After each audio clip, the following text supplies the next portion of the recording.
Praise the lord. ప్రభువైన యేసుక్రీస్తు నామంలో మీకందరికీ కూడా శుభములు. ఈ నూతన దినంలో, నూతన వారంలో దేవుడు మనల్ని జయప్రదంగా నడిపించునుగాక.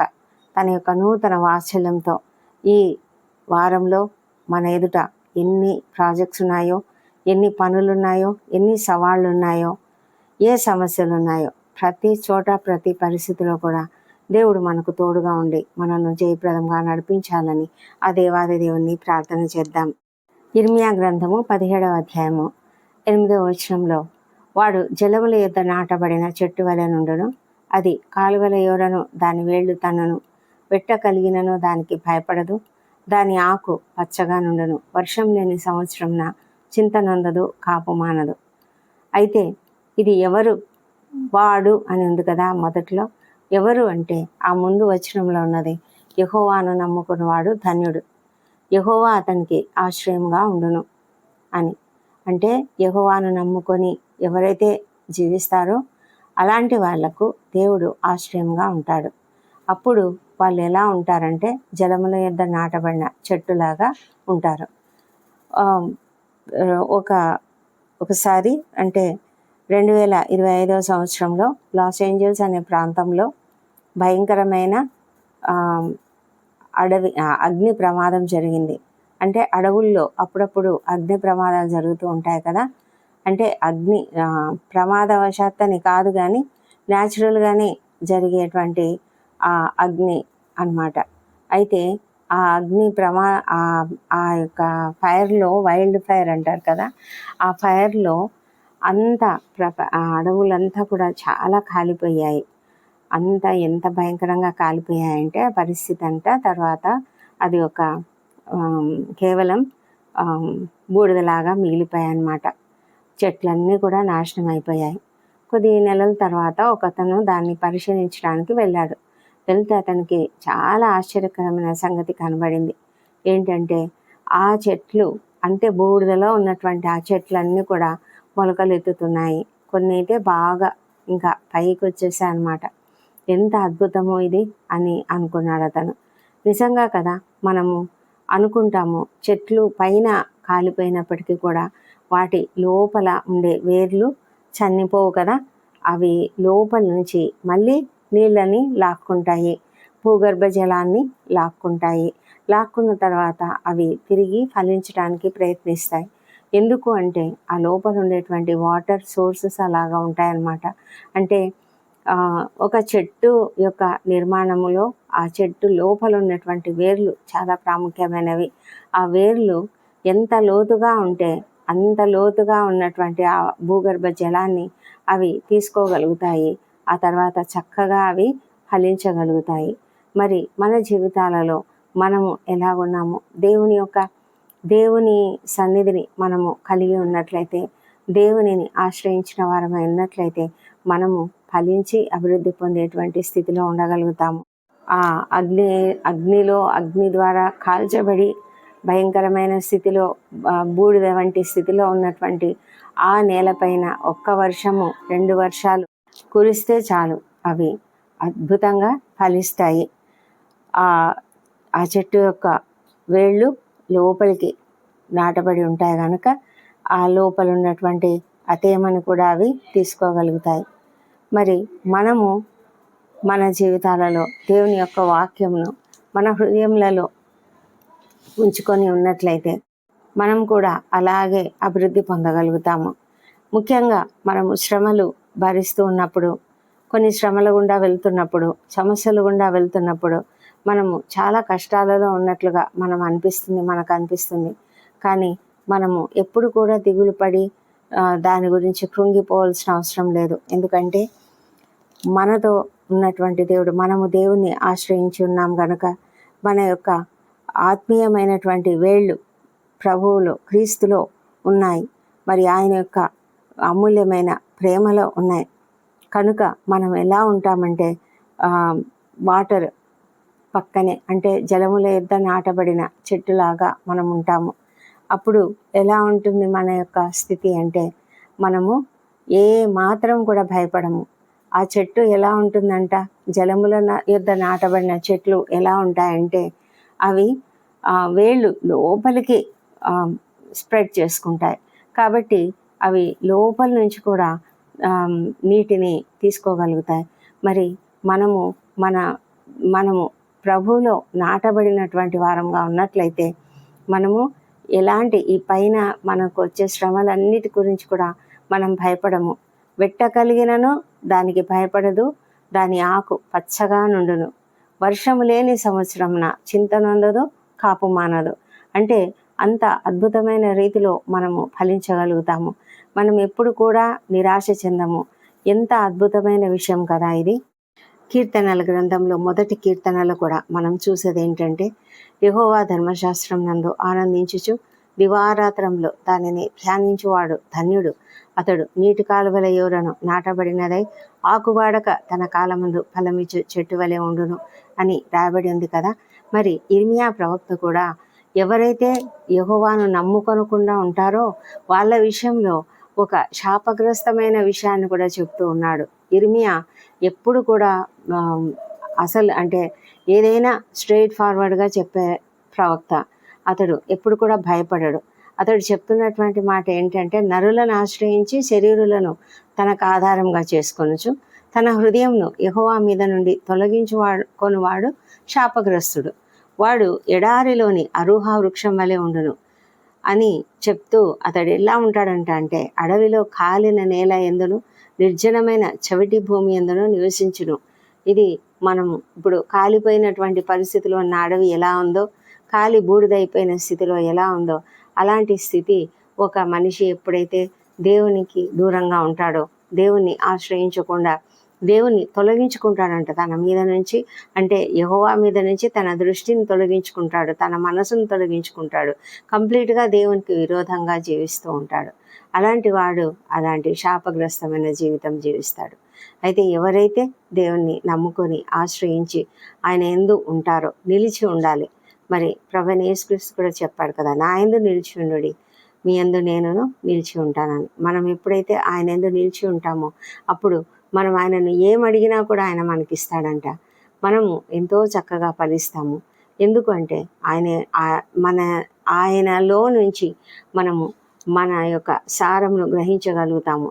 ఏ విధంగా చెట్లు ఆ నేలలో నుంచి లోపల నుంచి కూడా ఆ చెట్టు యొక్క వేర్లు తేమను గ్రహిస్తాయో, అలాగే జీవముతో కూడినటువంటి దేవుని మాటలు మనం కలిగి ఉన్నట్లయితే, యేసుక్రీస్తు అనే జీవధార మనలో ఉన్నట్లయితే, అప్పుడు మనం కూడా ఏ పరిస్థితి కూడా భయపడము, ఎలాంటి శ్రమలకు భయపడము, ఎలాంటి గడ్డు పరిస్థితులు వచ్చినా మనం భయపడము. శ్రమలు వచ్చినా, మరి సమస్యలు వచ్చినా, కష్టాలు వచ్చినా, వాటన్నిటిలో కూడా మనం వాటినన్నిటిని కూడా ఎదుర్కొని నిలవగలుగుతాము. అపవాది మనల్ని ఎంతగానో శోధించవచ్చు, అయితే అపవాదిని కూడా మనం ఎదిరించి నిలవగలుగుతాము. ఇదంతా మనం దేవునిలో నిలిచి ఉన్నప్పుడే జరుగుతుంది. మరి మనము అలాంటి జీవితం కలిగి ఉండాలని కదా దేవుడు కోరుకుంటూ ఉన్నాడు. మనము మరి మన యొక్క వేళ్ళు లోతుగా మరి ప్రభువైన యేసుక్రీస్తులో నాటబడిన జీవితం మనం కలిగి ఉండాలని మనము దేవుని చేత హెచ్చరించబడుతున్నాము. ఆ విధంగా మన యొక్క జీవితం ఉండాలని దేవుని యొక్క కృపను బట్టి మనందరికీ కూడా మనమందరం కూడా ఆ విధంగా ఉందాం.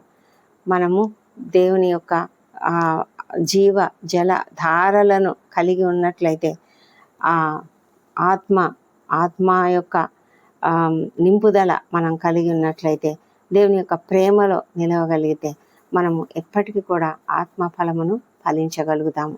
దేవుడి కృపావార్తను దీవించునుగాక. ప్రార్థనలోనికి వెళ్దాం. తప్పక ప్రార్థనలో ఏకీభవించండి. ప్రభువైన దేవ, సర్వోన్నతుడా, కృప కలిగిన దేవ, నీకే వేలాది వేల స్తుతులు స్తోత్రం తెలుస్తున్నాం ప్రభా. మా తండ్రి దేవ, అవును తండ్రి, మేము ఎప్పుడైతే నీ సన్నిధిలో ఉండకుండా నీకు దూరంగా వెళ్ళిపోతామో అప్పుడు మేము శాపగ్రస్తులమైనటువంటి జీవితం జీవిస్తాము. అడవిలో కాలిన నేల కలిగిన అడవిలో ఎలా ఉంటుందో అలాంటి పరిస్థితి మేము కలిగి ఉంటాం. అయితే ఎప్పుడైతే మేము నిన్ను కలిగి ఉంటామో, ఎప్పుడైతే మా వేర్లు అంటే మా జీవితంలో మా ఆత్మ నీ యందు నిలిచి ఉంటుందో ప్రభా, మేము ఎంతో చక్కగా మేము ఫలభరితంగా ఉండగలుగుతాం ప్రభా. మా తండ్రి దేవా, జలముల యొద్ద నాటబడిన చెట్టులాగా నీ యొక్క వాక్యమును నిత్యము ధ్యానిస్తూ మేము వాక్యమును గ్రహించి ఆ వాక్యములో జీవిస్తూ మేము ఉండగలిగితే ప్రభా ఎంతో ఫలభరితంగా ఉంటాము. అలాంటి జీవితాన్ని మాకు అనుగ్రహించండి ప్రభా. నీ యొక్క కృపను మేము ఎప్పుడు కూడా వీడిపోకుండా నిన్ను నమ్ముకొని నిన్ను ఆశ్రయించి ఉండడానికి సహాయం చేయండి మా తండ్రి. మేము ఎప్పుడు కూడా దూరంగా పోకుండా కాపాడండి తండ్రి. అపవాది ఎన్నోసార్లు మమ్మల్ని శోధిస్తూ ఉంటాడు, కానీ మేము అపవాదిని ఎదిరించి చేయించగలిగే కృపను మాకు దయచేయమని ప్రార్థిస్తున్నాం తండ్రి. మా తండ్రి దేవ, గొప్ప దేవుడవు తండ్రి, ఎంతో దయగలిగిన దేవుడవు. మా జీవితాలలో అద్భుతములు చేయమని ప్రార్థిస్తున్నాము మా తండ్రి దేవ. ఈ ప్రార్థనలలో ఏకీభవిస్తున్న ప్రతి ఒక్కరిని కూడా దీవించండి.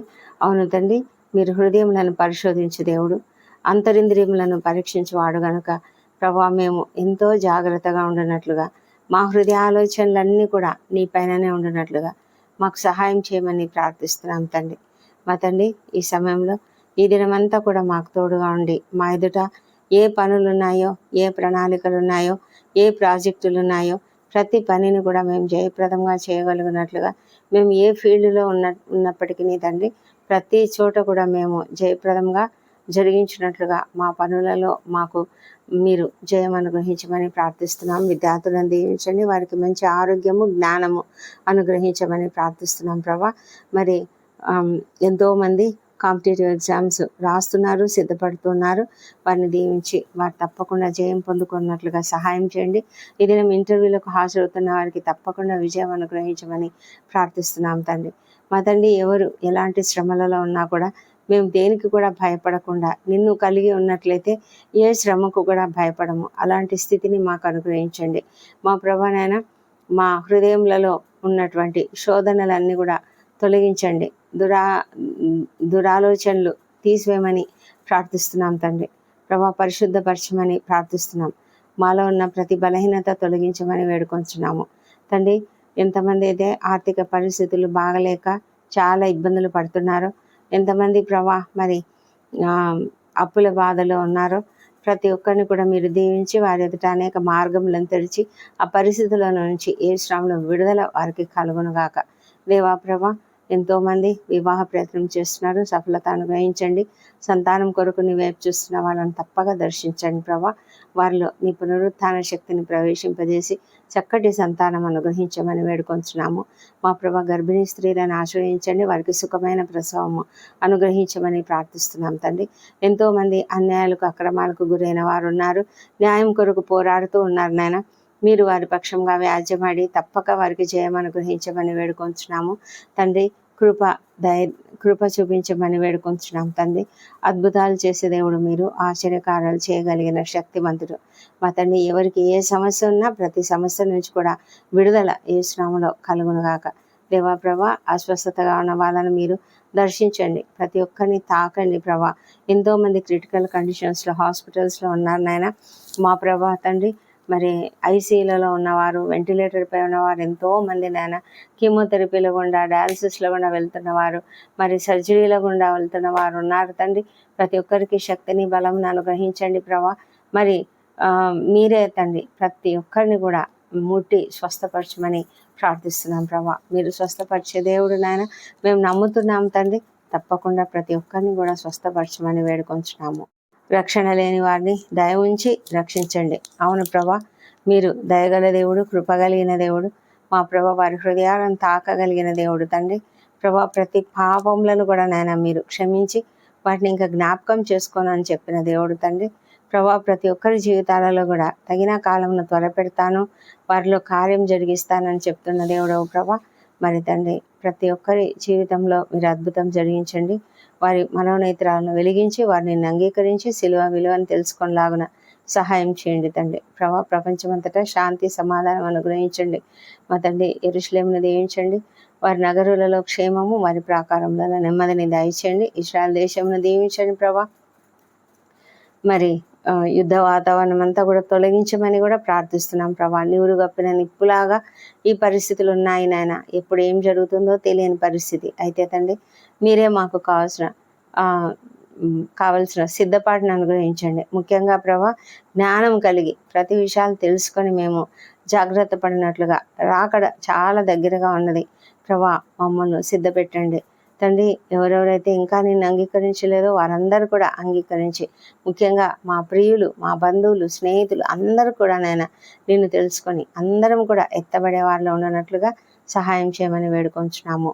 మా ప్రభా తండ్రి, మా దేశంను దీవించండి. దేశంపై మీ పరిశుద్ధాత్మను కుమ్మరించిన ప్రతి ఒక్కరూ నిన్ను తెలుసుకునేలాగున సహాయం చేయండి. అధికారులు, ఉద్యోగులు, పరిపాలకులు అందరూ కూడా నీతిగా నిజాయితీగా పనిచేయనట్లుగా సహాయం చేయండి దేవా. ఎంతోమంది సేవకుల పైన భయంకరమైన పరిస్థితులు ఉన్నాయి, అక్రమాలు జరుగుతున్నాయి, దాడులు జరుగుతున్నాయి, హింసలు జరుగుతున్నాయి ప్రభా. ఎంతోమందిని చంపేస్తున్నారు నాయన. మా ప్రభా సహాయం చేయండి తండ్రి. అక్రమాలను అరికట్టండి దేవా. వారి హృదయాలను మార్చమని ప్రార్థిస్తున్నాం తండ్రి. దేవా తండ్రి, మాకందరికి కూడా కావాల్సిన ధైర్యమును, శక్తిని ఇచ్చి ప్రభా ఏ పరిస్థితినైనా ఎదుర్కొనగలిగిన శక్తిని మాకు అనుగ్రహించమని వేడుకుంటున్నాం తండ్రి. సేవకులందరినీ కూడా దీవించండి మా ప్రభా తండ్రి. మరి ఇది నా బర్త్డేలు, వివాహ దినములు జరుపుకుంటున్న బిడ్డను దీవించండి. గడిచిన సంవత్సరం అంతయు మీరు వారికి చేసిన ప్రతి మేలును బట్టి నీకు వందనములు. రాబోయే సంవత్సరంలో ఇంకా అధికమైన మేలులను వారికి అనుగ్రహించమని ప్రార్థిస్తున్నాం. మరి ప్రభా వారిపైన నీ ముఖకాంతిని ప్రకాశింపజేసి సంతోషము, సమాధానం అనుగ్రహించండి మా తండ్రి. ప్రతి కుటుంబంలో కూడా శాంతిని, సమాధానం అనుగ్రహించండి. వృద్ధులను, చిన్నారులను మీ కాపుదల్లో భద్రంగా కాపాడమని ప్రార్థిస్తున్నాం తండ్రి. ప్రభా మా ప్రార్థనలన్నీ మీరు అంగీకరించి జవాబులు ఇచ్చినందుకు నీకు వందనములు. ఈ ప్రార్థనలన్నీ మా ప్రభువును, మా ప్రియ రక్షకుడు యేసుక్రీస్తు నామంలో అడిగి పొంది ఉన్నామని నమ్ముతూ నీకు స్తోత్రం చెల్లిస్తున్నాం తండ్రి. Amen, amen.